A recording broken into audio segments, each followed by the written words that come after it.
Hello and welcome to another anime lore and theory video. I'm Shergok, your host, and today we are going to take a closer look at how Aqua raised her dragon. But before we're going to take a closer look at any of this, let me quickly thank my Patreons for supporting this channel. And say my thanks to all users of the YouTube thanks function for making one-time donations. And with that said, let's get to the topic at hand. Emperor Zeltman. The name Aqua chose for the dragon is not only peak anime and peak German, but also somehow peak Wacken open air. But seriously, Aqua bought, or rather had it offered to her at the doorstep, from the most unsuspicious of all guys, a dragon egg, which also might or might not be a chicken egg. Now, let's take a look at the individual development stages of the dragons here. But first a spoiler warning for Emperor Zel's entire story and life, because naturally he's still an egg here, and we only see him in action and fully grown in later volumes.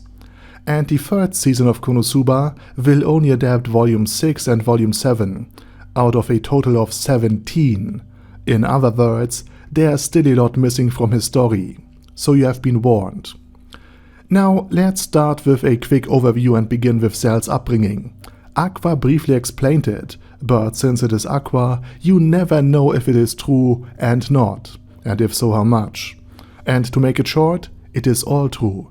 In the world of Konosuba, dragon parents indeed supply their children with mana, and the more mana they receive as a kid, the more permanent mana and power they have within them. This is essentially Konosuba's equivalent to Mushoku Tensei's critical mana phase, where you can only expand the mana pool and your mana power if you frequently use a lot of mana as a child, just like Rudy and Sylvie expanded their mana as children by using a lot of spells. Dragons also have a critical phase, although as an egg. The more mana they receive, the bigger and stronger they become. The hotter their breath weapon will be, the harder their scales, and the more mana, hit points and intelligence they will have. Overlord fans will also recognize this from the Quagoa, whose children become more and more powerful if they eat a lot of rare metals as a kid. And here's the first point to note. Even normal dragons cannot constantly babysit their own egg, since they need to hunt for food. And their mana is still limited compared to Aqua's, and they still need to reserve some of their mana for the actual hunt and the defense of their nest. In other words, Aqua is supplying her egg with far more mana than both parents ever could. And it's a constant stream of mana. Moreover, Aqua's mana is pure and holy, meaning for example if Viz the Lich would receive it, her mana reserves wouldn't be replenished, and she would take holy damage instead. After all, you have to keep in mind that Aqua is still a goddess, even if it is only one of the party tricks, and a dragon egg receiving such legendary godly mana has never ever happened once in the history of Konosuba before. And now we come to another problem. Naturally, Aqua has another responsibility, namely looking after her party, every now and then. And in the world of Konosuba, there's no maternity leave, especially not when Kazuma's in charge. While Aqua was supporting and healing during the Hydra battle, Vanir, the demon who also has a ton of mana, took care of Emperor Zel. So, highly potent demon mana is also involved, and accordingly, Zel developed as follows. After it hatched, it turned out that Aqua had very bad luck, as it was seemingly, actually, just a regular chicken that he had hatched from a regular chicken egg, and only turned out to be a true dragon, albeit one of the lowest kind, later. And you might know these kinds of dragons as dragon hens or cockatrices. These creatures are technically considered dragons, but look more like spiky chickens, and like cuckoos. They also lay their eggs in chicken nests to provide the offspring with a safe spot from mana-sensitive predators, such as a mountain snake, and ample food supply as well when they are born. aka the hands that had bred them. And because of this, cockatrices are generally very dumb and very violent monster dragons, simply because a chicken usually has no mana, and thus the dragon won't develop above a mere monster. But thanks to Aqua and Vanir, the chicken now has an extreme amount of mana and enormous power and intelligence, along with two different personalities, one from Aqua and one from Vanir. One is arrogant, vengeful, vain and decadent, while the other is, well, Vanir's. Intelligent, friendly and loyal. Or at the very least, that's what Kazuma sometimes thinks. And again, we are not given a definite answer to this, but I have my theory and you can have yours. Jokes aside, as Cell grows older, he indeed becomes more powerful. And even though Konosuba's story doesn't span decades like that of Mushoku Tensei, it also doesn't need to. Due to the immense mana Cell has received, he could actually grow incredibly fast. This is why Kazuma could ride him when they faced the Lizard Runner demon. And Aqua's child, that Kazuma initially wanted to cook, ended up saving his life, thanks to the enormous luck that Kazuma has.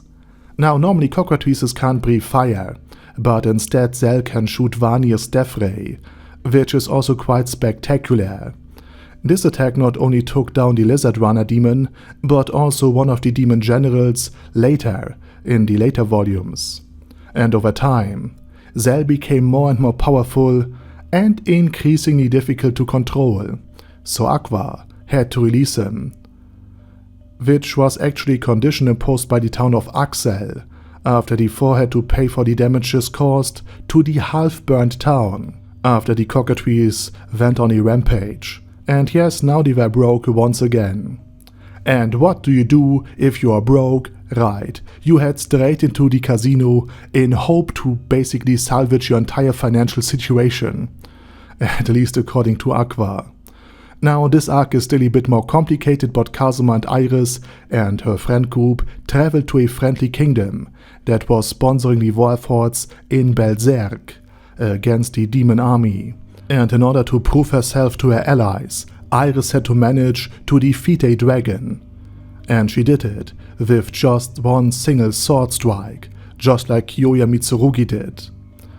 And guess which dragon it was? Right.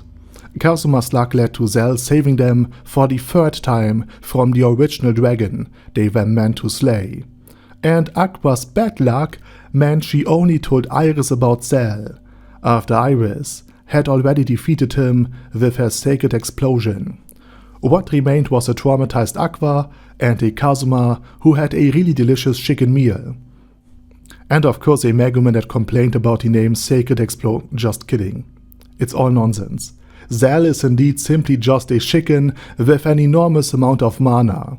However, you can't even use him as a battery to power Megumin by using Drain Touch, because the chicken could just die from excessive mana loss. Aqua really just got herself a chicken egg, for the price of her entire fortune.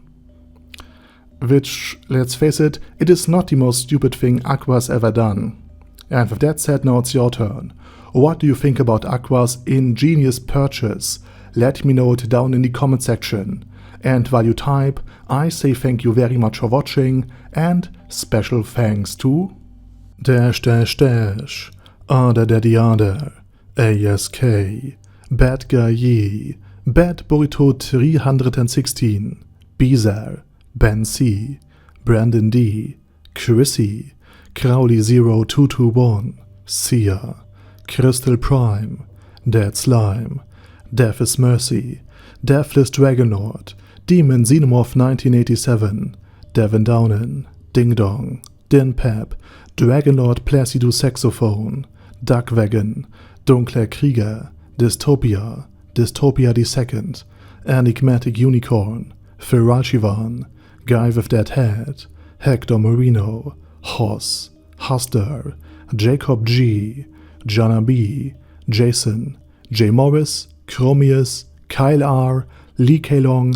Legendarius, Lelouch Britannia with a Mustache, Lexus Fox, Lord Nishikian Rai, Lord Touch Me, Lofrazer, Merovec, Mr. Shoes, Mr. Tweaker, Michael R, Michael Y, Nope, Oh Hell No, Normal Toad, Okill, Overlord General Gasper, Paddy Pantom, Personage, Primus 11, Rhinomere, Q&A Caracos P, Shergox's Daddy, Shadow Lightning Wolf, Shrine Keeper, Sir Axolotl, Super Tier Magic Batista Bomb, Supreme Cheese, Staris, Ted, Texas Deer, The Orc Warboss, Rocket Smasher, T.E. Wang, Vash Hawkeye, Vegito 27, Venture Fanatic, Wilhelm, Zenukai, and Zonagon. Thanks guys. Anyway, have a nice day, and I hope to see you all again soon on my next video.